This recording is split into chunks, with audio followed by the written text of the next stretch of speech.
I'm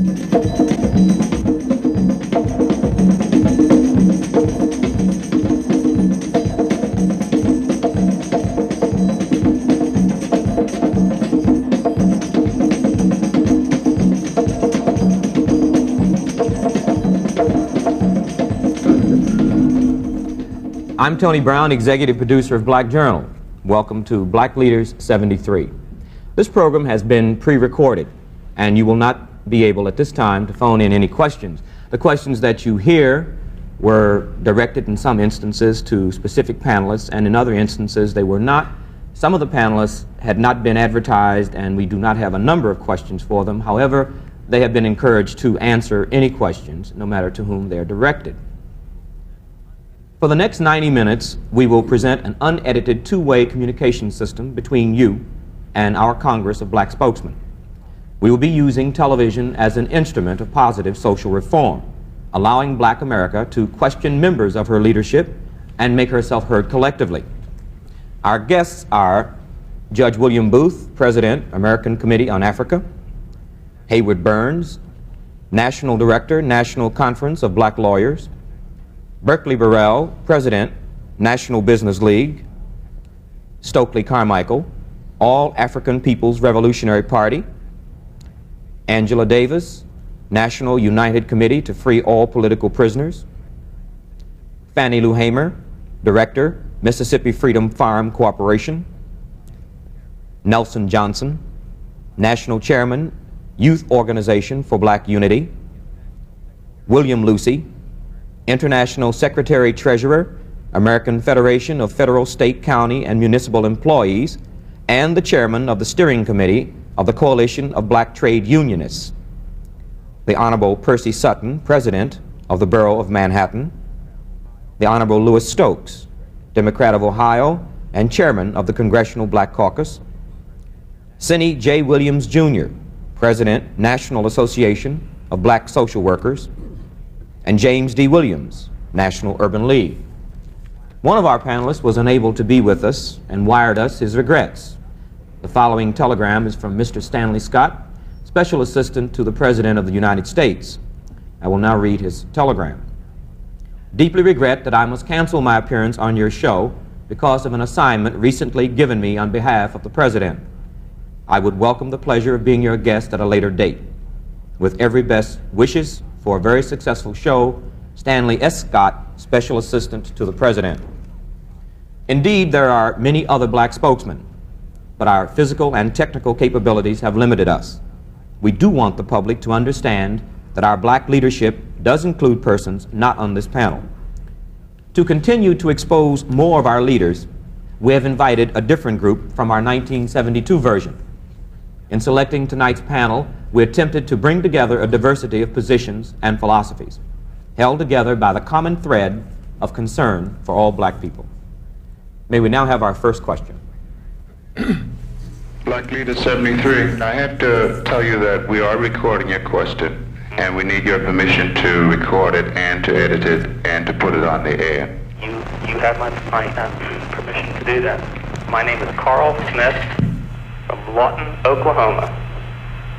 A pluralistic society in which all ethnic and racial minorities try to contribute to the mainstream and still retain their cultural identity is often advocated as a desirable goal for our country. My question is it a realistic goal? Is it possible? And if not, why? If you didn't understand that question, I can read it to you again. He said, a pluralistic society in which all ethnic and racial minorities try to contribute to the mainstream and still retain their cultural identity is often advocated as a desirable goal for our country. My question is it a realistic goal? Is it possible? And if so, and if not, why? That's one of the diversities, I guess, that we have among black people. I hate to say black leaders because I don't think of ourselves as black leaders. I don't think any people need leaders. We are working in the field and we're doing our job. But there is the diverse opinion. Some folks believe that you can work within the system and you can make the system work for you. Others believe you can't work within the system, you've got to have something else.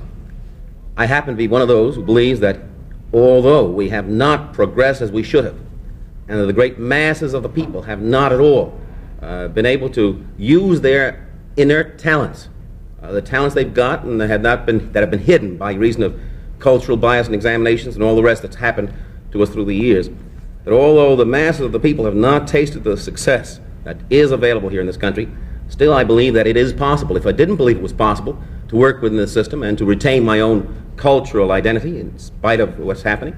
I would have to give up my job. I'd have to give up my various positions and organizations that I belong to. I'd have to say, well, down with all organizations connected with this government. But I look upon this government as being one of men who can be changed if there's enough pressure put upon them, and if the numbers that we've got together, that black people have and related people have in this country, if we put our numbers together, we can overcome the forces against us. Otherwise, I couldn't exist in this country that way. I would think that what our brother Judge Booth said is correct. The only question would be, what kind of change do we want? I think everybody would be for that society. The question is whether or not it could come about under the present system of this government, or whether that system must be changed. I, for one, believe that it cannot come about under the present system, a capitalist system. That system must be changed. I believe that. And I think that if we have the same objectives, then it doesn't make a difference where we work. As a matter of fact, a man working to change the system with that objective in mind can do very much inside the system, once he doesn't lose sight of his objective. An example that comes to mind is that a few years ago, it was found out that one of the advisors for President Thieu was working for the Viet Cong. I do think that we make a mistake if we talk about this in terms of absolute doctrines. If we talk about it in terms of black people and integration, or black people and separation, it seems to me that that's a false dichotomy that has been set up in terms of the way in which the debate is discussed. The real issue I feel for black people is one of empowerment and one of redefinition of the way in which black and white people are interacting in society. I feel that's what we must be about. Well, I think that if you consider the fact that this system, this capitalist system under which we're living today, is designed in such a way that nobody except a privileged few can attempt to express themselves or contribute to anything, there's no doubt about the fact that we have to talk about revolutionizing the system before anybody can live in any kind of human fashion together. I would just like to point out the fact that I have seen with my eyes societies where people of different colors have learned how to live together, each maintaining their own cultural identity, but each fighting to build and to continue to construct a socialist revolution together. I was in Cuba not very long ago, and I saw with my own eyes how black people, brown people, and white people have reached the point where they can work in harmony towards the building of a socialist society. Any other responses? Let me just maybe add to what Brother Brown said over there just a moment ago. I think the key question is that certainly it's a good idea to work toward a total input by all, I suppose, ethnic groups in our society, blacks and what have you. But the key thing is whether or not you have a sufficient amount of power within yourself to affect the system when the system is working against your vested interest. In school some years ago, we were taught to think of America as a melting pot, and I think the current administration has proven that there are ethnics who are unmeltable, because even though they are invisible, they are still there to identify with their own vested interests as a people. I think as black people, we've got to become concerned, first of all, with what our vested interest is in either preserving the system or changing the system. And once we make that determination, then the direction that we have to take is clear for us. For instance, if you look at the various arms or branches of government, they represent different interests, yet there is none that represents our interests. For instance, the business interest is represented by a branch. You will never find that branch going contrary to what the interest of business happens to be. Yet there's the labor interest, and only here lately have we found some differences there. But every segment of our society that represents a power lever is represented there, except people, and particularly black people. And I think we should be about the business of coming together, not in specifics as to what our interests and goals are, but certainly in generalities in terms of what we need to exist in this society. Let me ask a question about your comment. Would it be correct to infer from your comments that you would suggest some attachment of a power mechanism for black people to the governmental apparatus as a solution to the empowerment of black people? No, I think what I'm getting at is the acquiring of power within the black people themselves to affect the system in any way it needs to be affected in order to produce on behalf of the interests of black people. I'm not saying we should have a black agency. That's not what I was referring at all. I'm saying that every other ethnic group in our society has, by some means or other, acquired the power to move out of their depressed or oppressed situation, with the exception of black and brown. I think what I'm saying is that whatever that power has to be to move the government or move local structures, that's what we need to be about. And I think this vested interest should be the basis of our movement. Mr. Sutton? Yeah. America really is an ethnic society. And I live here in New York now, though I come from Texas, and New York has always been talked about as a melting pot. It really isn't a melting pot. We have Jews, we have Italians, we have blacks, we have Puerto Ricans, a variety of other cultures that live side by side with each other, not always happy with each other.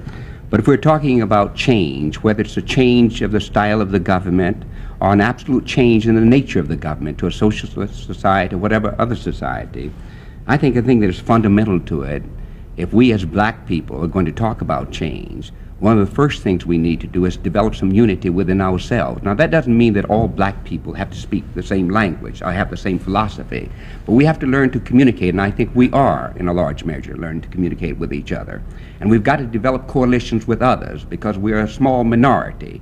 We have great power, however, if we can unite our minority with other minorities, because there are other groups of people who would wish to move in the same direction as we wish. So it doesn't make me any difference whether we're going, if I thought tomorrow we could stage the revolution and the revolution would succeed, I would give leadership to it.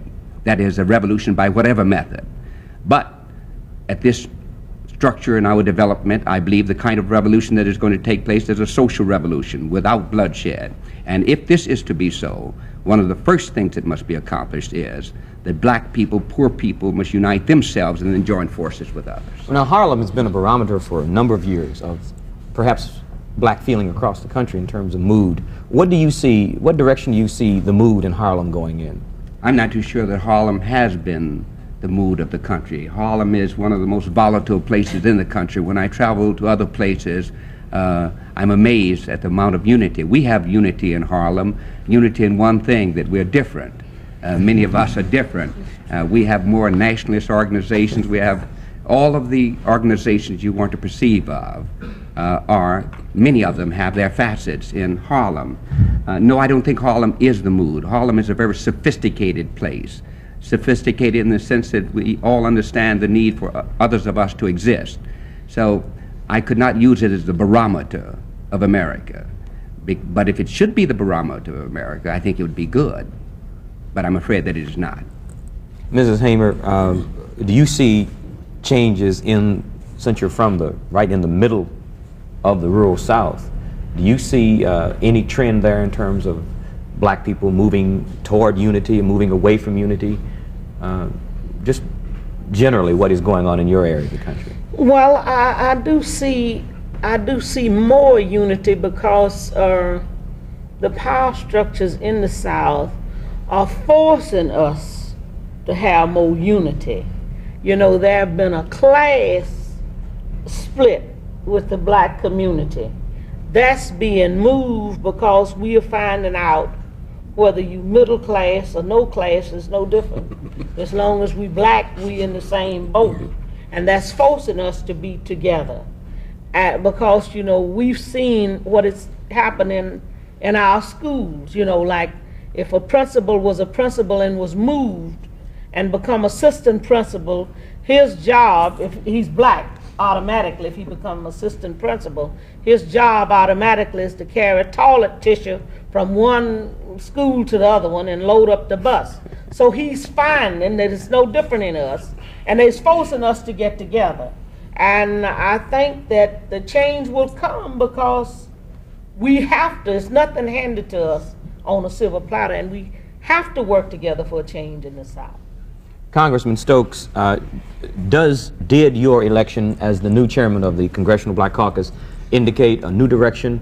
And if it did not, is there a new direction for the Congressional Black Caucus?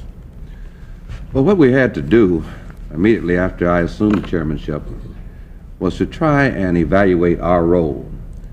We found ourselves at that time being 13 black legislators out of a body of 435 congressmen, and having formed a black caucus for the purpose of trying to alleviate the conditions under which poor and black and disadvantaged people live in this country. We had to try and evaluate that role in terms of 1973 and the United States Congress, particularly in light of the present administration in Washington. As we evaluated our role, we realized that we sort of grew up overnight, and we immediately tried to be all things to all people. And for a period of 18 months, we conducted a series of conferences, a series of hearings around points of interest and concern to black and disadvantaged people in this country. And after we had developed all of the hearings and the conferences, we realized we had a great deal of data collected, a great deal of proposed legislative solutions.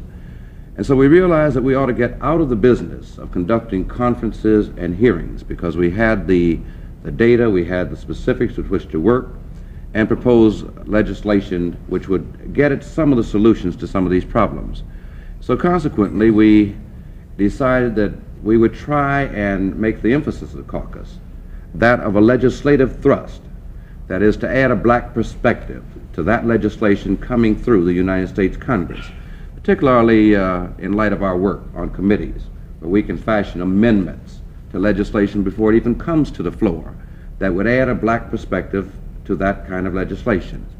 And so it's with this kind of a emphasis or thrust that the Black Caucus attempted to change its direction. I'd like to ask either Mr. Williams and or Mr. Williams, since the National Association of Black Social Workers is definitely interested in services for black people, poor people, and the Urban League is definitely in the business of institutionalizing services. How do you see the recent budget proposals or the appropriations for these service programs affecting black America, specifically during the summer months and on into the years? The way I view it, the current Nixon administration policy is creating or will create a critical condition in the black community. They're cutting back on key services in the area of daycare, welfare, scholarships for students to attend school. Many students would not be able to attend the open school enrollment program, and etc. But even more importantly, currently in the black community, despite the statistics that have been projected by the Nixon administration, you see, we made a survey in both Harlem and Watts, and we came up with these statistics that something like 40 to 50% of blacks that are unemployed at this particular time right now. Now, with the current cutbacks, this is going to create even more unemployment. In fact, some statistics have already been thrown out by some of the black groups that something like 200 or 300,000 black people working in the poverty program will be affected, that are currently employed, that will be affected by the job cuts. So this is only compounding the current unemployment situation that currently exists now in the black community. So I think that we are now past the repression stage. We're in a critical point, because not only does this exist in Harlem and Watts, it exists throughout the major urban areas in the city. And I think that as black people, we're going to have to begin to speak out against this current trend, because it's having a drastic effect on the black community. Well, Tony, to respond to that same question, that we do regard the budget cuts as disastrous, but not only in terms of the actual dollars, but the type of philosophy that these cuts have unveiled. That we're talking, well, let's just deal for a moment with the housing programs. We have to admit that some of those programs did not work. But some of those programs did not work because there was fraud involving government agencies, involving the private sector of the country. So what happens? The programs are cut out and the poor people are penalized.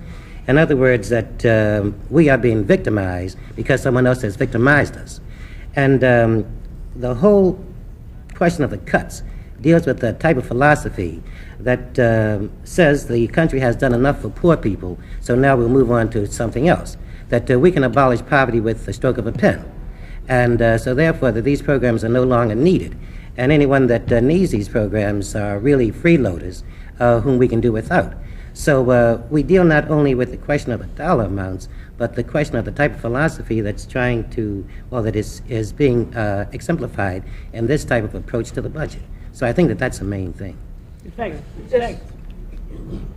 just want to make one point about the whole budget cutback thing, as we see it. And I think, again, we see a rather magnificent PR game being done by the Nixon administration, because the nation as a whole assumes that the cuts that are taking place are, one, to eliminate black people from the rolls, from the welfare rolls, to make life easier for the taxpayers out in the hinterland. But if you really track the statistics and see exactly who is benefiting from the programs that goes down, you will find that generally 2/3 of the people who receive benefits are white, and the other 1/3 being black. In terms of those who are receiving direct public aid or public assistance, you will find that the number increases are something like 1 out of 4. And I'm not a social worker, but just the pure and simple numbers indicate that. What has happened is that out in the Midwest, where it's becoming acceptable now to assume that discrimination is a way of life, the administration has convinced people that what we are doing is keeping your taxes down, keeping those programs, we're taking those programs out rather that have contributed to the inflation and all this other foolishness. I think what we have to do, and I think there's a tragedy that some of the so-called liberals who have participated in these discussions before are not speaking out on the issue now, but it's being left to black leadership to deal with the whole question of budget cutbacks. And I think that there's a real need to raise the level of awareness across the country, because we even got some black folks who are talking about, yeah, well, we should be phasing down these things. Phasing down got nothing to do with it. If you cut back on the social program, at the same time increase the defense budget, when we're supposed to be winding down our involvement in Southeast Asia, there is something out of balance there. And that Tony, I don't think, let me just piggyback what Bill Lucy said. We should not have a discussion, there should never be a discussion of welfare without some explanation to the public of what welfare really is. Lockheed is getting welfare. People who live in the suburbs, Penn Central is getting welfare. We pay taxes. Pardon me? We pay taxes. Exactly. We pay taxes. They're not only getting welfare, but not paying any taxes. But when they get it, it is called a subsidy. And of course, we could go along and give a really description to all of the things that are being done by our federal government, both here in America and abroad, that are in fact welfare. But Mr. Nixon and his crew are not talking about eliminating any of that. They're talking about expanding that. Well, let me ask this. In his explanation, as far as he's gone to date, President Nixon, when he appeared on television explaining the Watergate situation as he saw it, did you sense that he was implying a reordering, a restructuring of priorities? When he discussed, didn't he say something to the effect that he was going to be a little more sensitive? No, you want to know what I sensed? I sensed that there was a desperate man trying to cop a plea, and then he even said a prayer for us at the end of it. No, I didn't sense that he was talking about reordering priorities. I sensed that he was trying to get through a very bad night.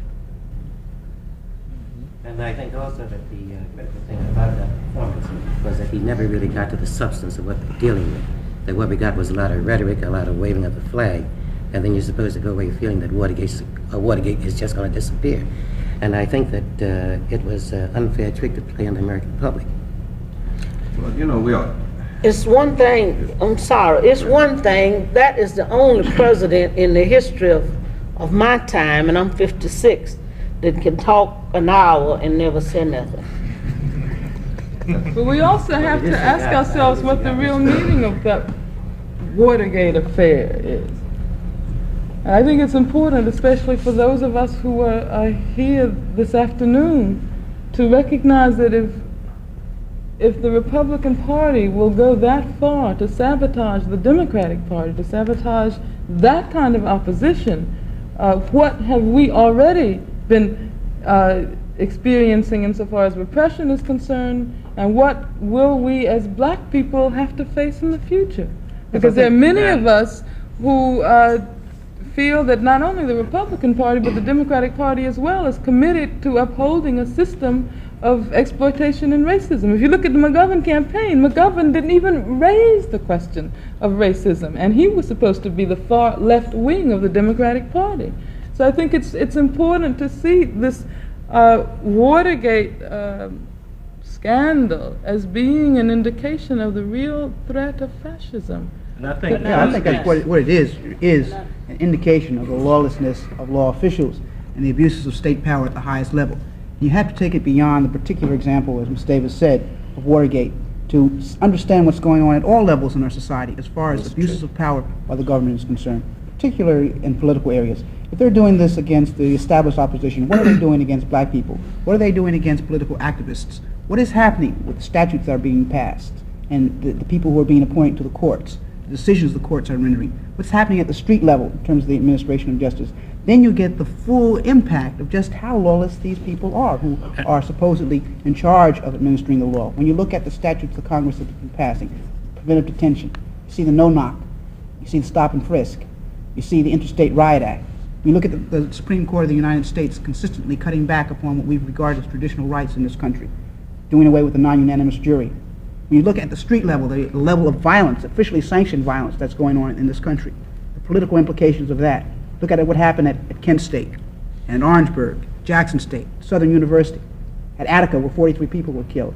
And you look at the way in which the grand jury is being used, and you look at the way in which agent provocateurs are being used, and if you just trace it all the way through, what we see in Watergate is just the top of the iceberg. Look at what's happening in Wounded Knee right this moment. I think we could talk for an hour and a half if we wanted to really expand on this point. Well, I would like to... I'd like to say this, Tony, that really the American people, you know, should shoulder the responsibility for what is going on now, you see, because the Democrats are just alarmed of the bugging because it's affecting them. You see, the Democrats, when they were in power, they were bugging the black movement, and no one made any kind of outcry about that. The only thing now, the chicken has come home to roost, and though now that they are being affected, they are now beginning to do the outcry. We have been crying about that for years, about the invading of our privacy, the bugging, doing the civil rights movement, it bugged Martin Luther King, this was well known, and no one spoke out against it. So what is happening now?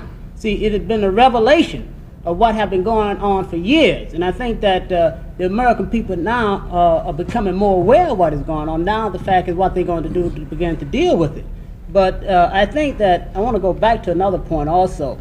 It's very important who the president has around him. You see what I mean? If he have, let's say, crooks around him, then who only have their vested interest at heart and not going to commit the time and the energy that is necessary to design programs to deal with blacks, then we are never going to get the kind of response from the federal government that we need. And I think that this is very important because these fellows up there are more concerned about stashing suitcase full of money. In fact, the $2 million and $4 million that they're stashing away now, that money can be going into the black community helping to deal with some of the problems. And I think that until we begin to focus on these kind of situations, that we were going to be missing many of the basic points. Stokley, you've been trying to... Okay. Go ahead. I yield to the elder statesman, my elder brother, the business sector of our community. One of the things that I keep hearing here, and I think you'd have to agree, would be that the capitalistic system in America is the system that we have to deal with, and the problem with it is that we don't have any blacks operating in it. I wonder if we would have the same kind of feeling about the capitalistic system if we were the capitalists and somebody else was sitting outside. I think we would begin then. I would be against it. I think that, well, Stokley says he'd be against it, and Somebody is exploiting me. I don't care whether he's white or black or red or yellow. As long as he's doing the exploiting, there's something basically wrong. It's difficult, really, to say that that people haven't been damaged by the free enterprise system in this country. The failure of our cities is probably a direct result of the failure of the free enterprise system to do something about it. When big business begins to move out and leave poor people to solve the problems of poor people, then you've got a failure. Wait a minute, you can't, I'm sorry. All right. But you can't talk about free enterprise because there's no such thing as free enterprise. Okay. Capitalism in this day and age is monopoly capitalism. It is controlled by multi-billion-dollar firms, multinational firms. You know, it's controlled by the people like Rockefeller and Hughes and DuPont. Now, there's a real difference between those folks and the black man or woman who decides to open up a grocery store on the corner. That is not capitalism. But Richard Nixon has been trying to convince us that all we have to do is to get a little grocery store on the corner, and then all of a sudden we're black capitalists. Well, if that's what Richard Nixon says, and I disagree with him, I'm not interested in small business as in those constructs, because it's amazing when somebody says business and the person who's black is talking about it, immediately it conjures up a little corner drugstore or a grocery store or something. I wonder why it doesn't conjure up General Motors for me. It's not possible for you. Well, I don't know whether it is or not. I guess I'll quit working if you're convinced that that's true. But I look at all the people around here, and we've got some organizational petitions that kind of keep us from operating together to change the system that we're also convinced ought to be changed. When I ride in an airplane and look down, and I see everybody protecting their turf. The National, this is protecting its turf. These are all black groups. Anything national is black, you know. National Association of Real Estate Brokers, the National Association of Funeral Directors, the National Insurance Association, they're all black. The white one's all American. It's white. The white one's all American. I don't know how that happens. That's because we know our nationalism. Well, but the point I make is when I look down from an airplane and I see each one of us as organizational heads protecting our turf, I said, what the heck? We aren't protecting our turf, it's their turf. We don't have any turf. So if we don't finally come together to get a piece of the turf, then we aren't going to have any turf to protect. And I think it is possible, and if we begin to talk about ways of changing that. Stokley and then Nelson. Well, I think that the real question is that people are not clear on capitalism because capitalism is a very vicious system, but what it does is it embroideries its viciousness with all sorts of elusive terms. For example, many of us would support capitalism because we actually believe that in a capitalist system, there's a chance for us to get the same amount of money as Rockefeller gets, because we're told that under capitalism there is equality of opportunity. So that we feel that if this year we didn't make as much as Rockefeller made, then we got to work a little bit harder, and next year we're going to make it. But if we carefully examine a capitalist system, we will see that it's based on exploitation, because the viciousness of capitalism, and the reason why once black people examined we can never be for it, is that under a capitalist system, the fruits of those who labor are enjoyed by somebody else. That is, those who do the laboring, the fruits of their labor, they don't enjoy it. As a matter of fact, we could say under capitalism that the fruits of the labor of the toiling masses are enjoyed by those who do not labor. And again, as black people, we have clear examples of it. If we were to get the fruits of our labor from slavery, just from slavery, all we got to do is go to Nixon and say, hey, look, you give us the fruits of our labor from slavery and we forget the score. We would be the richest people in the country, again, because under capitalism, the individual exploits the labor of the people. Now, people get confused because this is a capitalist system and it's a developed system. It's a technological system. So they combine capitalism with technology and development, and they think that there is no other possible way to develop this rapid terms of development without going through the capitalist route. But certainly we have examples that show the opposite of that. China is a clear example of that. Cuba is, North Korea, North Vietnam. These countries certainly in Africa, where countries have chosen the socialist path, such as Tanzania, Guinea, Congo, Brazzaville, Algeria, we see that there is another way to develop and get the same type of things that we have under the capitalist system, but in a system that does not exploit each other, where all of us work and the fruits of our labor are divided evenly. Let me show you how backward capitalism is. It's a backward system. We could make two statements about capitalism to show how backward it is. About America. America's a capitalist country. It's thoroughly capitalist. It's an imperialist country. But we could say that, number one, America is the most technologically advanced country in the world. And that's an undeniable fact. It's a truism. It's a truism. America is the most scientifically developed country in the world. And right under that, we could say a second fact, which will show you how backward America is. We could say that America, in 1945, made for her people better cars than she does in 1973. And if you analyze this, you'll see how vicious the system is, because here's America with its great technological skills, its great scientific ability, and rather than making a safe car for people that will last 20 years, which they can do with the scientific knowledge that's at their fingertip, they rather take this knowledge and build a car which will break down every 2 years, so you're forced to buy another car. Thus, you see, under capitalism, what they do is they take their scientific skills, and rather than using it for the benefit of the people, they use it to further exploit the people. And certainly this type of system is too backward. I think Nelson was next. Yeah, I concur with the position that Brother Carmichael is taken with regards to the system of capitalism. But really, I think there are two fundamental questions that we need to get into. The first one was suggested when we started, like what is possible within the context of this system and the coming together of people and that type of thing, which I think as we begin to hear the things that people are saying about capitalism, it tends to start to answer that question. I mean, as we see the very construction of this thing. But see, to me, the most important question, well, let me put it this way. I think that we have to talk, one, about the merits of capitalism, which is what a lot of the conversation has been expended on so far.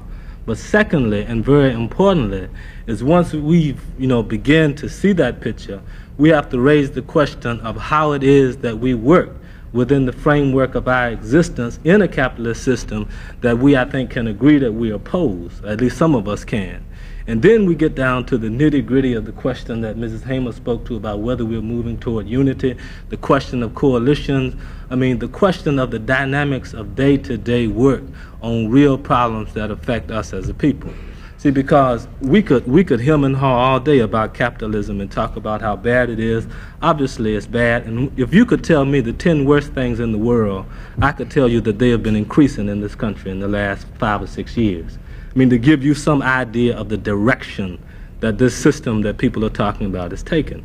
I mean, the priorities are insane. There's no sane way of saying that people, should take care of people, that people should take care of 6 people. I mean, things just happen based, again, on the way the system is set up. And so I think that that's, pretty clear.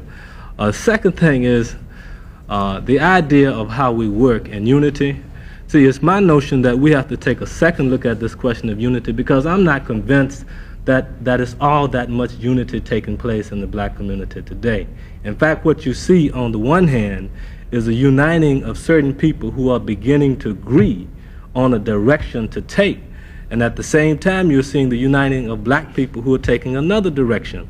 I mean, within the context of this system and within the context of our own communities. And in fact, you talk about the people being confused. Well, a lot of times the people wouldn't be quite so confused unless they heard a lot of the things that we're saying to them. Those of us who are supposed to be leaders, or at least those who put themselves in the position to say things to a lot of people. And you get more and more in the movement kind of a decay of a real quality of honestness. I mean, you get jingoism, you get you get all kinds of performances. I mean, and these kind of things are put out against the background of the deteriorating situation that we're in. And that doesn't really offer any explanation to people.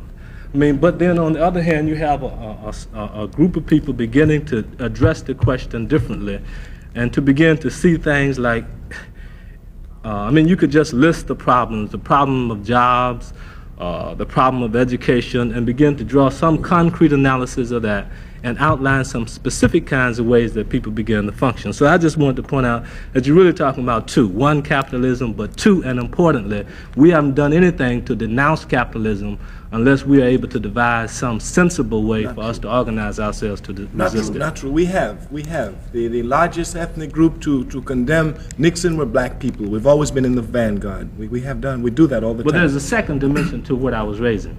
Mm-hmm. That's the one you didn't address. No, but I think we must see it positive, because I think it's undeniable that the desire for unity is more intense in the black community today than it was yesterday, and will be more intense tomorrow. We must always see our movement as a progression. We understand there are negative factors in it, but we must look at the positive. We are more united. Have to address the negatives in order to rectify them. Understood, but I don't think that we can sit here and say that, you know, unity, you know, is growing without ourselves addressing some of the factors that explain the disunity. But it is growing. I was next, and I'll yield to Brother Stokely. May I use the prerogative of the microphone? Just 1 second, please. Okay, we have a number of questions, and we certainly want to have free exchange, but if we could limit our responses to responses and not speeches, then we can all have more time, and if we could do that. But I don't want to stifle anyone, but I do want to, if we can move. Now, I think the mayor was next, and then the congressman, and then may we proceed that way. After you, Percy. I don't know whether I'm mayor of Harlem or mayor of Manhattan, but let me yield to Borough. Lou, go ahead. Go ahead. Let me just say this. I really do not see it as being a question of capitalism versus communism, or socialism or any other form of government. I think we have to be pragmatic about what we're talking about. You're talking about living under a system that is committed to capitalism. It's not going to change to communism or socialism or any other form of government. That's not true. So what do you say, what do you do when you're the oppressed and the repressed under the capitalistic form of government? You examine the system and you see how can you make changes in that system. Now, the one thing that everyone seems to have forgotten here tonight is that what you're talking about in the capitalistic form of government is power. This is the only thing that this country responds to is power, economic power and political power. And the only time that the system reacts is when you've got some of that power.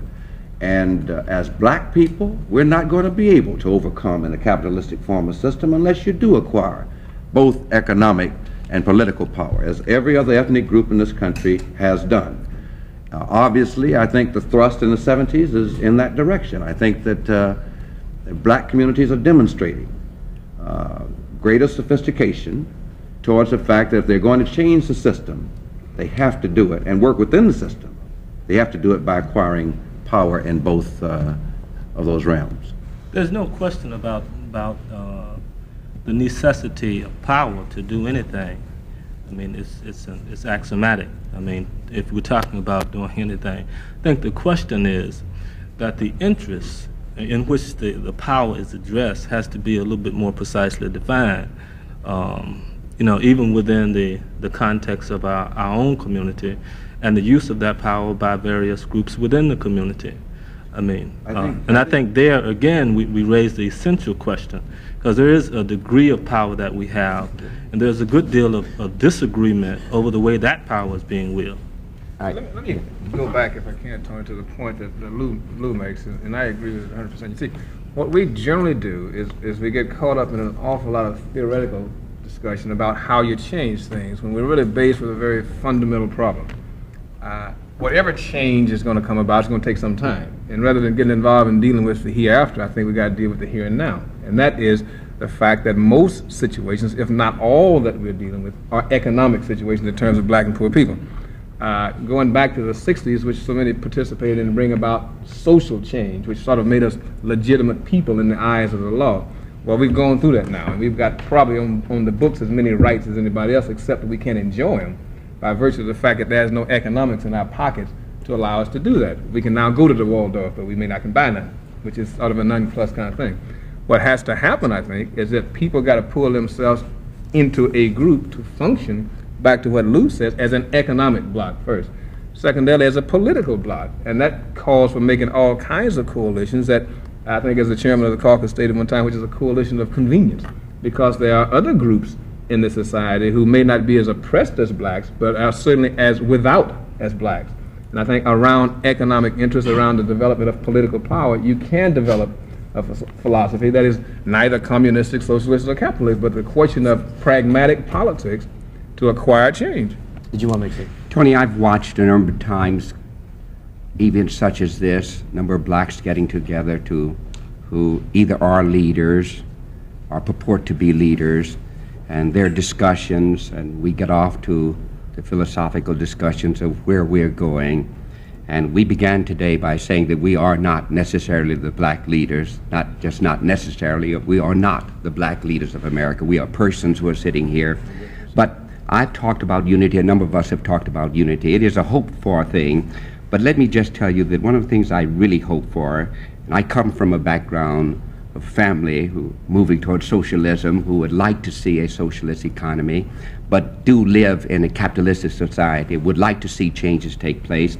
But one of the things I want most of all, which I should like to see in moving towards black unity, sometimes I think it is happening, and that is that black people who have different philosophies can discuss those philosophies.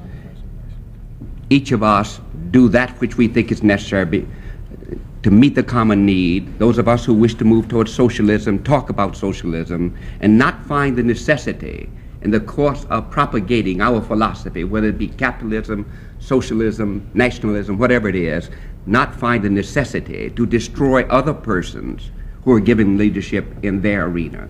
This is a much needed thing. I've not seen any attacks here today, but it is something that I think troubles a number of persons who are looking for leadership. We'll take one response from Mr. Williams, and then we'll have to move to the next question. Well, on the point that Percy was dealing with, the question of unity, that I'm firmly convinced that we run the danger of falling into a trick bag when we concentrate on, when we devote so much attention to what the white man has defined as unity. That it seems to me that we've got to define unity among ourselves. That, well, Berkeley can deal with one thing, that we'll deal with another thing. But I don't think that we have to get into the bag that we have one spokesman speaking for black people, two spokesmen, that each of us has to do our own thing. And the white community has yet not been able to deal with this. That they keep on asking, what do black folks want? Well, I really don't know what all black folks want. I know what I want. But I think that we've got to realize that unity can exist at times, but it isn't necessary for all of us to be talking the same words, the same tone of voice all the time. That just won't work. That when we deal with that ourselves, that we can get it together. But if we fall in the bag that I've got to follow somebody because they're the leader, that's not going to work. Jimmy, you're not suggesting that I'm implying that no. We all ought to follow one leader. No, I'm not Percy. Because I'm very annoyed by the suggestion that we ought to have one leader. That's right. Oh, I wouldn't be opposed to it now. I wouldn't be opposed to it. I would not be opposed to it. All America is Nixon and all China is Mao. I wouldn't be opposed to it at all if all Africa and all the people were one. Totally, as long as I could vote for who my leader would be. Oh, there's no problem, as long as he's representing the interests of the people. No, but I can vote for him also still. Yeah, you can vote for him. You can vote for him. But what we've seen, for example, in the electoral politics, how jive it is, because we've just seen that Nixon has been elected because of maneuvering and tricks and a lot of nonsense. We've just seen that. So what I'm really talking about in the vote is the philosophical aspect. I understand. I'm really saying that I'll have some actual choice. But I'm not will. contrasting this with any other system. I know you will, because the reason is America always makes it look that if you have another system, you won't have these freedoms that America has. Freedom to vote, freedom to do this, freedom to do that. Freedom to starve and to suffer. Exactly. I was coming to the rest of those two. Thank you. All right, may we have the next question, please? The name is Diallo, D-I-A-L-L-O, Mahmoud, M-A-H-M-O-U-D. And I'm calling from Dartmouth College in Hanover, New Hampshire. And my question is to Stokely Carmichael, to Angela Davis, and to President Nixon's special advisor, whom I cannot recall the name. Okay. I want to know how they feel about psychiatrist Francis Wesleyan's theory of... Excuse me, would you deposit $1.05 for the last 5 minutes? Okay, I will, please. Hello? Yeah. Could you let me finish my question before? Capitalism. Well, we have to collect for 5 minutes. You're not being charged while I collect. Okay. Hey, what's that? $1.05. In Cuba, telephones are free. For those who haven't. Give it to everybody. Sorry about that interruption. That's okay. Diallo Mahmoud from Dartmouth College in Hanover, New Hampshire. And Francis Wesleyan, who is a psychiatrist, had an interview with Black Journal about 3 weeks ago. And she has developed an attractive theory of black superiority of white people. Brother, would you just give me your question, please? Okay, and my question is, how does Stokely Carmichael, Angela Davis, and President Nixon's advisor feel about this theory? And do they agree or disagree with it, and why? Let me attempt to paraphrase that. First of all, for the caller. As I stated, President Nixon's advisor was unable to be here. However, Mr. Carmichael and Ms. Davis might want to respond. He's referring to Dr. Frances Welsing, who is a black psychiatrist, who says that white racism is due to the fact that whites do not hate blacks because blacks are black. Whites hate blacks because whites are not black. And that racism is a reaction formation to something that you can't be and can't have. And that the state of whiteness is, in essence, a state of genetic deficiency and a state of albinism. Well, first of all, I would say that in trying to understand what racism is all about, we have to look at history, because as in the other institution, racism is a historical phenomenon. And it developed in conjunction with the development of capitalism. If you look at this country in particular, you see that the ideological, whole ideological network of racism arose in order to justify the use of black slaves, the kidnapping of black people from Africa and the use of black slaves in order to lay the basis for an agricultural capitalism in the South, and then eventually in order to provide for the capitalist system in this country a group of people who could be super exploited, who could be used as a reserve labor force. And I think it's important to recognize the fact that the reason why those who presume to be the leaders of this country have resorted so consistently to racism is because of the fact that it assists the ruling class to reap more profits. Let me just give you an example. If you look at the wage differential of black workers and white workers, you have something like $21 billion. If you add Chicanos and Indians and Puerto Ricans and other people of color, you get about $28 billion. Now that $28 billion means a lot to the capitalists of this country.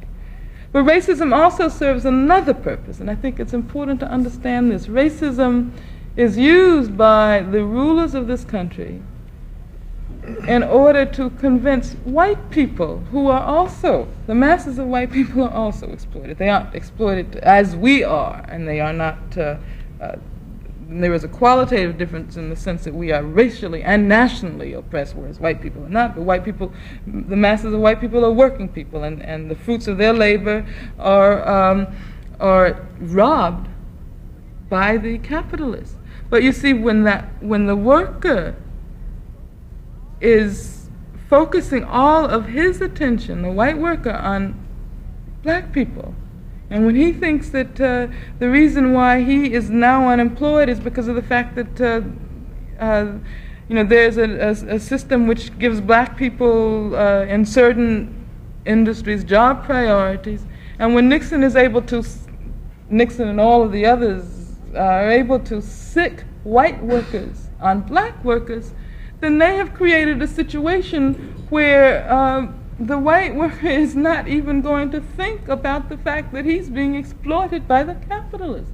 I mean, I think that the whole question of dividing and ruling has been one of the ways in which the oppressors historically have most efficiently dominated. Racism serves the ruling class in precisely that way. And I think that right now, in this country today, racism is perhaps the fundamental question we're facing. And white people have to understand this, because white people have to understand that they have to wage on their own initiative a struggle against the racism which is also used in order to make it in order to facilitate their own exploitation by those who dominate this country. Stokley, would you like to respond? Well, I would say that I imagine that my sister Frances had a lot of examples and certainly documentary facts to back up her theory, and I wouldn't get into disagreeing or agreeing with her. What I would ask is, how do we destroy it? While that may be the major problem, I'll grant her that. Let's say that is the major problem. White people are able to enforce racism through capitalism. That's how they amass their power. And racism is really a question of power. That's all it is. It's whether or not one race has more power to inflict punishment on another. For example, if a white boy wants to lynch me, that's his problem. If he lynches me, it's my problem. Thus, it behooves me to build as much power as I can to protect myself against racism and also to destroy the base that gives the racist the reality, power, the power reality to lynch me or to inflict power upon me. He amasses that through capitalism. Thus, it is my job to thoroughly dismantle that system, which will render him powerless. And once he's rendered powerless, then perhaps we can begin to deal with the question of racism. So I would not, again, the question of, there's no doubt that the major problem that the black man faces all over the world is a problem of economic exploitation. That's the core question. The answer is, how do you get to it? I know that the only way you can get to it is through politics. You must first politically organize before you can amass the economic power. May we take two quick responses from Judge Booth and Mr. Sutton, and then go I just want to say that much of the attack here today, this evening, has been on Nixon. And I think everybody should know that we're not just on Nixon, we're on the entire society, the entire system as it operates. And I have had a chance to go to South Africa and to Namibia on a couple of occasions, and I've seen how our government, not just the president, but the Congress, the courts, and everything else, our government is sponsoring the racist regime in South Africa and in Namibia. I don't know, I think the media is responsible to a great degree because the media of this country, the press, television, radio, magazines, all of it, have kept from the American public the link between South Africa and the United States. I have found in my dealings in the American Committee on Africa and otherwise that, for example, our Defense Department permits the South African Post Office to use our tracking station in Pretoria, South Africa, for communication purposes. And for communication purposes in order to deal with the black people of South Africa who are now rising up. There is a war on in all of Southern Africa, and the United States is helping the racist regimes there to win the war against black folks by permitting free of charge, the South African Post Office to tack in to our tracking station in Pretoria. We are using the American government and all the American people and all the American tax dollars to help racism there. We likewise are sending ships, airplanes to Portugal so they can use them against black people in Angola and Mozambique. We're doing a great deal of these kinds of things. We're selling herbicides, and we're covering it up by selling these things to private companies, which in turn turn it over to the government and use them against black people in South Africa. And I think that maybe we ought to try to get these facts across to the American people, and particularly to the black American people, so that they can use them to dismantle if we want to. And look, Stokley, you go your way. And I think we can go different ways if we want to, but we've got to recognize we've got the same goal. And however way we each of us want to go, we ought to recognize that we do have similar goals and we can work toward the same end. Sir, I've always been for unity in the black community, will always be for it. Our party, the All African People's Revolutionary Party, has been calling for a black united front, the meetings of all black people, irrespective of ideology. We want our people free. Thus, for example, I think this is very beautiful. It's unfortunate we can't get this unless someone calls us to be on TV. But I've always been for that. I learned that from Dr. King and from Malcolm X. The Newark Black Power Conference, of course, 67 and all the rest since then have indicated the same kind of thing. May we have a Tony, response from the Mr. question Sutton? I believe phoned in was whether or not one agreed with the philosophy that racism, white racism, is an anger on the part of whites because they're not black. I don't think that at all. I quite agree with my sister Angela Davis that racism is really a matter of exploitation. It's an economic thing, and whether it's in South Africa or South United States or Northern United States, it is a method of exploitation, and the exploitation does not really benefit the whites. That is not the white working class. Maybe I did disservice in, and I'm sure I did now, in recalling the theory, because what Dr. Welsing said was that race was the dynamic around which the political and the social system was organized to oppress blacks. Well, that makes a difference. Yes. That does make a difference. Yes, it does make a difference in the question. Okay, can we have a short remark and then take the next question? Nelson? Yeah, my comment was on the same question. And I think it's important in terms of the solution or the approach to solving the problem, created by racism, that we come to some clarification again on what it is and where it come from. And I'm referring again to Stokley's comments about, that perhaps was not central. And I'm saying that you can't really devise a strategy to begin to deal with the problem of racism in the society without a comprehension of its source, because and why it's there, where it comes from, the motive forces that created it. And again, I think that leads us back to what Angela said as a point of departure, in our efforts to dismantle racism. All right. Next question, please.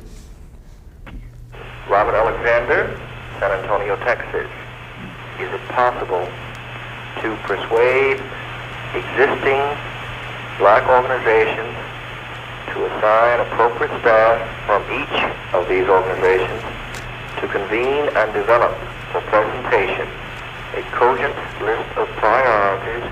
Would it be possible, once this list of priorities has been developed, to utilize the network of organizational units such as NACP, Urban League, SCLC, CORE, so forth, and the black colleges in this country to verify this list of priorities as being relevant to our cause, and then to rally the blacks in this country to begin promoting the activities at the local, state, and national level to culminate as the national agenda by 1976, the 200th anniversary of the birth of our country. Difficulty hearing, I will restate his question. Is it possible to persuade existing black organizations to assign appropriate staffs from each of these organizations to convene and develop for presentation a cogent list of priorities? Would it be possible, once this list of priorities has been developed, to utilize the network of organizational units such as NAACP, Urban League, SCLC, CORE, so forth, and the black colleges in this country to verify this list of priorities and being relevant to our cause, and then to rally the blacks in this country to begin promoting the activities at the local, state, and national levels to culminate as a national agenda by 1976, the 200th anniversary of the birth of our country? Congressman Stokes, would you stab at that? I think the gentleman's suggestion has merit. What he is in effect talking about is coalitions within the black community itself. When we talk politically of being able to acquire a real political power, we talk in terms of coalitions where you put white people, black people, Puerto Ricans, Chicanos, white liberals, poor whites all together, and through this process you acquire political power. And it seems to me that when you talk in terms of being able to form coalitions between the races, obviously you ought to be able to form a coalition within the race in terms of unity for the race. So I think the gentleman has merit and that it could well be explored. Isn't that what we've been doing through the Leadership Conference on Civil Rights? Although it's kind of failed, it seems, recent years. Also in the Black Political Assembly, and there are other attempts that have been made. I think what he's saying is that we've got to make it work, and that's our function. As I said, he's asking for something, I think, a little more sophisticated than what has presently been attempted, and that is to come up with the priorities and then put it in the hands of people who are professional thinkers, and then establish the priorities, and then come back to the leadership, organizational leadership, and have a goals and objects for 1976 to some sophisticated solution. I was recognizing one other thing, too. We've been having national goals and national priorities prepared since Niagara Conference to Gary. And I think the basic kinds of issues that the black and poor community is faced with, everybody accepts as priorities. So if we're talking about make that a national goal for 1976, they have been the national goal at least since I've understood. Well, are you satisfied with the implementation of these goals? No, absolutely not satisfied with the implementation, not even satisfied with the approach to them. What I think we should avoid doing, however, though, is getting ourselves in another study bag where we go back and come back with data and what have you, and we sit down and all agree that those are the problems. But he gives a cutoff date. He says 1976. I'd like to give tomorrow. There are very few holes in his question. My concern is that the cutoff date is yesterday or tomorrow. Well, in terms of realism, we have not solved our problems to this date, and he's asking for black leaders and black organizations to give him some plan and give him some date for completion of this work. Let me address one very important point, though. The Gary Convention came out with a set of listed priorities, whether we agreed or disagreed, those conditions existed in certain places. The Congressional Black Caucus, who after a number of exhausted hearings involving all parts of community thinking, came down also with a list of priorities which was addressed to the National Congress in their State of the Nation message, I believe, in the earlier part of the Congress.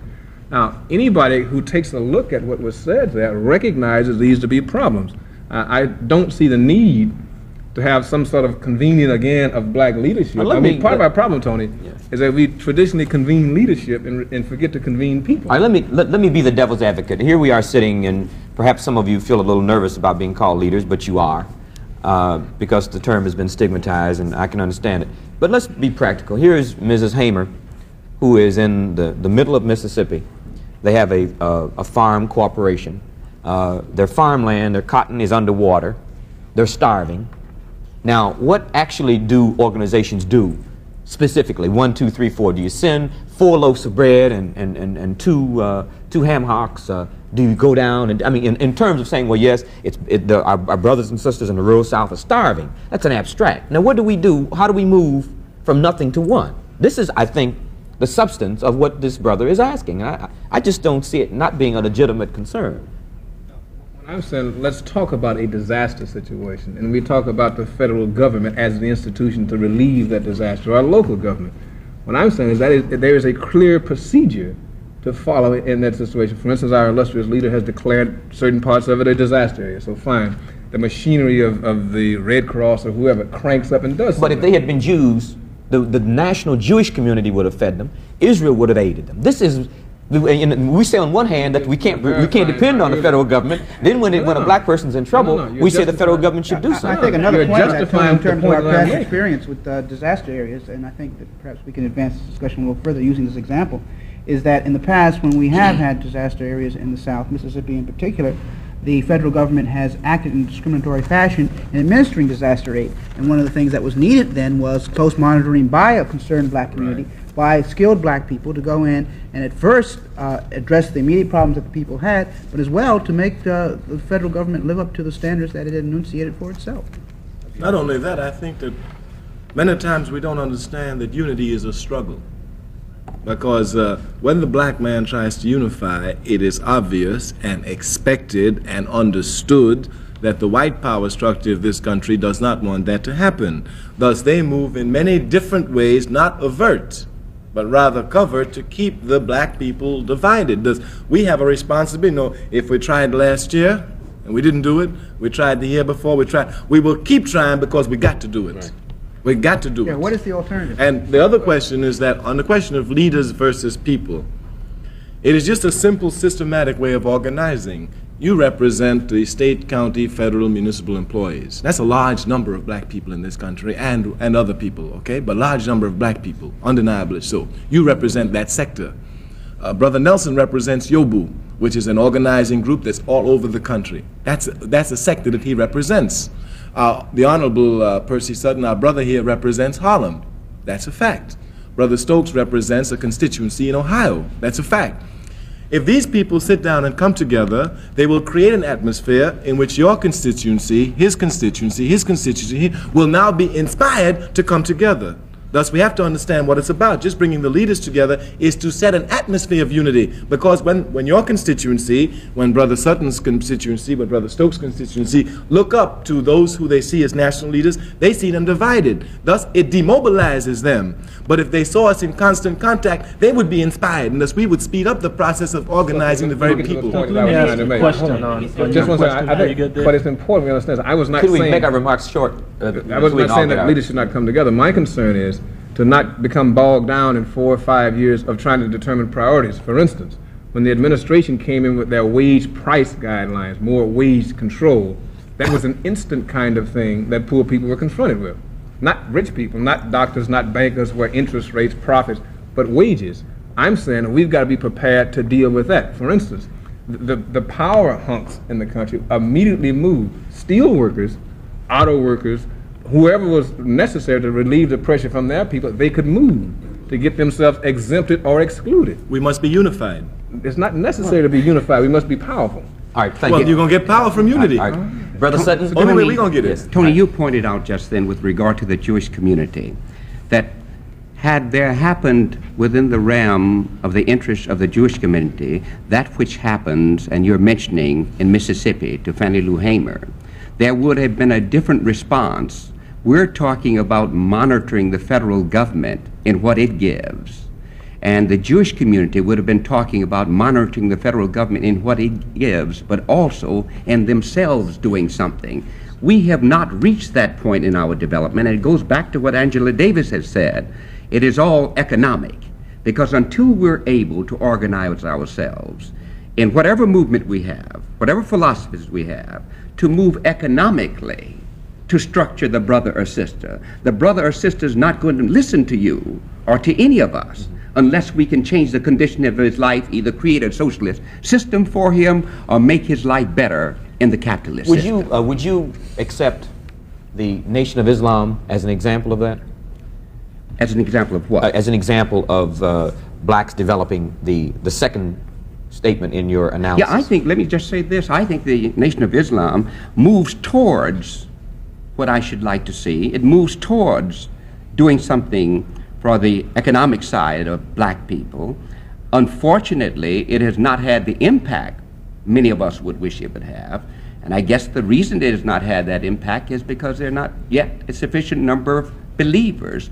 I think Charles and Mary Beard said many years ago the problem with regard to the white work in America is that it was not sufficiently class conscious. I think the problem with black people in America is that we're not sufficiently class conscious. We still keep believing that we're going to make it in the system. Brother Williams? The problem of, I want to get back to that question, the problem of setting priorities or developing a national black agenda, I don't think is a difficult one for black people and black groups. I think that the difficulty lies whenever we began our attempt to implement these agendas and priorities. And here has been our ideological differences began to interfere with our ability to function as a collective group. Now, the question also of unity, I think that we must understand that we are a large group of people, something like 40 to 50 million in this country, and there are going to always be differences of opinion. I think our primary concern should be developing some kind of mechanism for operational unity. In other words, when we come up with that national black agenda, with those priorities, then we, despite our different ideologies, should have that kind of mechanism that will embrace all these ideologies so that we can implement the national black agenda. And I think that here where we break down as a collective group, and that can be clearly seen right now in terms of our different political ideologies. Now, for instance, we are constantly loyal to the Democratic Party. We are constantly dampering with the Republican Party. We are constantly, we are maintaining a permanent coalition with the white racist union that is one of our greatest enemies in this particular country in terms of keeping black people out of the union and subsequently keeping them unemployed. And I think as black people, you see, if we were to come together, it would be a big argument as to where our loyalties should lie. It would not be with our black goals and objectives, it would be because of these various attachments that we have. And I think that until we develop to the point where our loyalty will be with black people, and we, in terms of our affiliation with any other group, we see that as a tactic and a strategy, and do not let this deter us, I think we would be more effective in implementing the concept. We must move on. agenda. We are running short of time, and I will plead one more time for us to please make our remarks very cogent and not get into this, because I know all of you are very gifted in this respect. Congressman Stokes, would you care to comment? No, I just wanted to add one additional point to what my brother here has said. Someone a few moments ago mentioned the Jewish people. Now, they may differ ideologically or philosophically about many things. The one thing they all agree upon is Israel. And it seems to me there's a lesson in that for black people. That's not true. Okay, but, all right. That's not all right. true. That's not. May we, not all okay. Very few disagree. All right, may we have a comment from him? And then I think, They're in a minority. I think we Very few do, disagree. That's right. I think we do owe it to those who have phoned in questions to try to handle those questions out of courtesy. So could we very expeditiously move toward that? And Mr. Williams, you've been trying to make a point. Just one point that I hope your viewers don't get the impression from what's been said so far that there is no cooperation in the black community. You know, because I think, you know, that they might feel that way, that all of us are doing our own thing and we, you know, we never relate to one another. And I've got to insist, you know, that we do cooperate, that we do form coalitions. So, you know, it isn't as splendid as it might appear. If we don't form coalitions, one has been formed for us. Well, yeah, by birth. That's what I mean. That's trouble. Many times we think we've got something going, and the buck that has caused us to get into those hotels and have those meetings and caucuses and seminars and all the rest has come from the white community without our knowledge sometimes, without the knowledge of some of us. And so therefore the conference takes a tack that is totally different and also splits us up too because of our ideologies. It makes us think about ourselves as being different. We're not. We've got a great deal to work with. We're going to have one short remark from Ms. Burrell and then we'll go to the next question. I think one of the things that needs to be said, Tony, is the fact that political power and the ownership of capital seem somehow to be handmaidens. I think we agreed. I think I've heard that about 4 times here. Well, if that's true, then you decide which one of those comes first. I'm sure that you'd better have some money before the political power comes. I think that's what the Congressman talked about a little bit earlier. Little old ladies in tennis shoes that get 20,000 votes for a candidate don't have access to him. But some guy that gave $20,000 does, and that's the difference. And it comes as a result of the ownership of business. And if we're talking about the ownership of capital, then that gets to be important. And all capitalists don't have to own a little grocery store. I mean, there's a broad middle class in this country. They're not capitalists. Okay. Well, but they're not capitalists. But my point to answer Mr. Sutton said they could get to see him. Okay, thank you. All right, may we have the next question, please? My name is Marva Dorsey. I live in San Francisco. And my question was, with the war ending in Vietnam and unemployment, the rate of unemployment climbing as it has, does anyone on the panel see a possibility of race riots occurring across the country? The question was, with the war in Vietnam ending and unemployment, I assume, rising, the rate of unemployment climbing as it has, does anyone see the possibility of race riots occurring across the country? Certainly. Certainly. The potential is here. We've put all this money for so many years into Vietnam, fighting a war in a place that we shouldn't be fighting, intervening in a civil disagreement is really what it is there, and yet doing nothing to structure people as they come back here, grand unemployment with the Nixon administration leading in an attitude to continue to do nothing, cutbacks all along the line. Right here in the city of New York just recently, I think we might have had a riot where a policeman shot a 10-year-old boy in the back. There was great disorder in the vicinity of the house in which the youngster lived. Now, if the Nixon administration continues its cutback, and had this been summertime when that youngster was shot in the back, I think you might have found a riot right here in New York. Let me clarify the fine language of this question. And the question says race riots. It doesn't, this question doesn't say the rebellions of the 60s in which blacks were burning up their own houses and, you know, robbing liquor stores. Let me carry to, right. Let me respond to that. I don't think if we have riots again, I think blacks are much more sophisticated than we were in the early 60s and much more bold than we were in the early 60s. And I don't think the disorders are going to be confined to black communities. There are a lot of brothers and sisters who are much more bold than before who will carry the disorders, if we want to term them that, into the white community, to the downtown banks, to the where the power structure is. Yes, I think there's a grand possibility of disorder and race riots. I would hope not.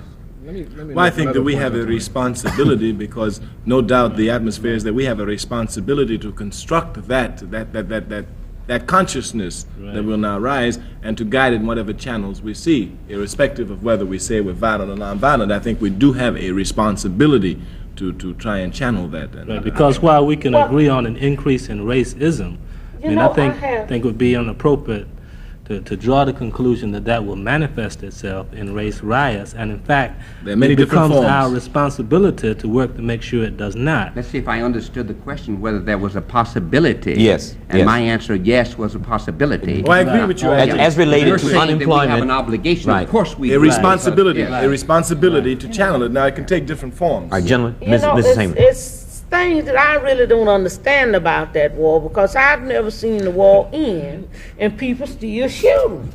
Now, I don't understand that. You know, when they make that clear to me, then I really want somebody to clarify that, because, and number two, I couldn't understand why so many black men were sent over there to fight, and everybody I seen talking that got off of them planes was white men. It's just a lot of things that I don't understand about that.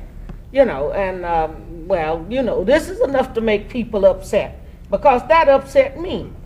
That upset other people, because I do know that it was more than white people went to Vietnam.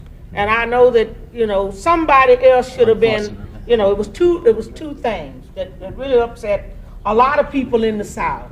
And I can't understand, if the war is over and the prisoners at home, why they still shooting. I think the point is clear. The war in Southeast Asia is still going on, but as well there is now an increased war here at home in terms of the conditions that people are having to live under and the conditions that returning veterans are having to face. As part of the National Conference of Black Lawyers, I traveled in Asia very recently and talked to many of the black servicemen and women in the brigs and the stockades and in the courts, and talked to them in their barracks, and I checked out as well the situation here in the United States, people who are about to be released under administrative discharges and the whole range of less than honorable discharges that the system has put upon these people. And I think that not only do we have to take Sister Hamer's point about the war going on in Southeast Asia, there's a war going on right here in the United States in terms of the conditions that these people are going to have to face when they come out, and the kind of lives that they're going to be forced to live. And I think that has implications not only for the black community, but for the entire American community. I'd just like to say to Ms. Hamer that war was going on when we got there. They were shooting when we got there, and now that we've left, they're still shooting. And I wish we'd left that part out that comes in between. I wish we'd never joined the shooting, and let's let them keep on shooting like they're doing now. It's capitalism that sent us there. Okay, thank you. Okay, well, I can't. The next question, please. I didn't do it, Stokley. Mrs. Hamer's point is that they have not really left. May we have the next question, please? Still there. My name is Ronald Woodson. I'm from Brooklyn, New York. Question is, I want to know, would it be feasible and would it be much more beneficial to black people if we had, as we say we have, a home to call our own, like Africa, like we could relate to our brothers in Africa as do the Jews do to Israel? Would this give us more of a nation kind of feeling than the direction we are now presently taking in this country? I think, Mr. Carmichael, we're all waiting on you to answer that. Yes, sir. Yes, sir. My brother, I thank you. Africa is our home. Africa is our mother. Undeniably, it is our home. I think that we get confused, and that's why our struggle becomes so confused, because a nationalist pre-awakening is a necessity for anti-imperialist struggle. All countries go through their nationalist stage before they go into that serious, the Vietnamese, the Chinese, the Cubans. And our problem is that we don't really understand nationalism. When you say nation, you talk about land. Our land is Africa. That's undeniable. This land is not our land. This land is not our land. This land is not the white man's land. He's just a European settler on this land. This land is the red man's land. And the red man will raise contradictions to get his land back. And when it does, black people have to be crystal clear what our position is. The red man fighting in Wounded Knee right now, our position can only be but one. We support him to reclaim his land, while we also wage our struggle to take back our land. Now, the way people now ask the question is, well, Brother Stokley, what am I supposed to do? Am I supposed to leave America and go to Africa? I think that's an incorrect way of phrasing the question.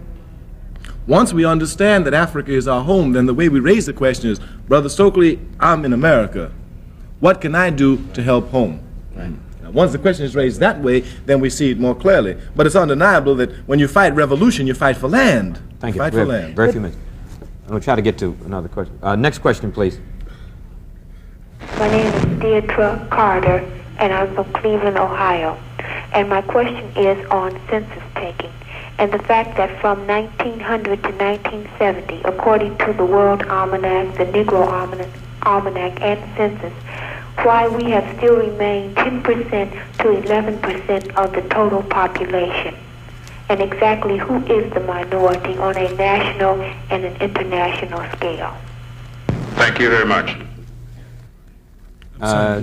She was asking, in essence, are we the minority or the majority on an international scale? All I know is right here where we are, we're in the minority, but we may be, as a part of black people and brown people, in the majority worldwide. Thank you. Even if black people, we're the majority. I think we have time for one more question. We have a very few seconds. My name is Osoro Lewis. You got that? Yes. And one of the questions is directed to Stokely Carmichael. Yeah, which is, how can you be in Africa and America at the same time? And could you answer that very succinctly? I'm sure there's a very short answer to that. Very simply. When I was in Africa for the last 4 years, my mother was in America and she was in Trinidad. But she's my mother. I have a responsibility to take care of her. I took care of my mother wherever she was. For my brother, I would tell him that he should read the works of the Honorable Marcus Garvey.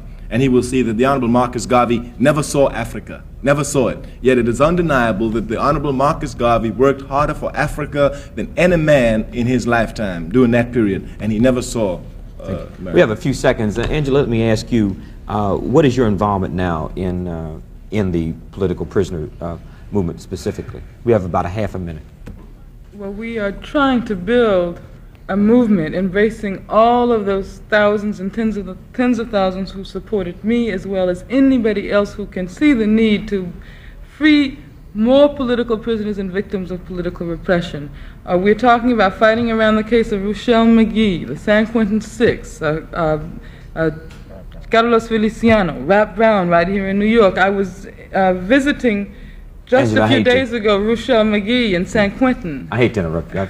I feel like the bad guy on this program, but it's been very interesting, and I'm sure the audience has gotten some tremendous insights. Black Journal would like to thank you for coming and giving us your ability and your wisdom. Well, we thank you for helping to bring us together. If even on this level, it will now inspire us to work harder to unite amongst ourselves. Amen, brother.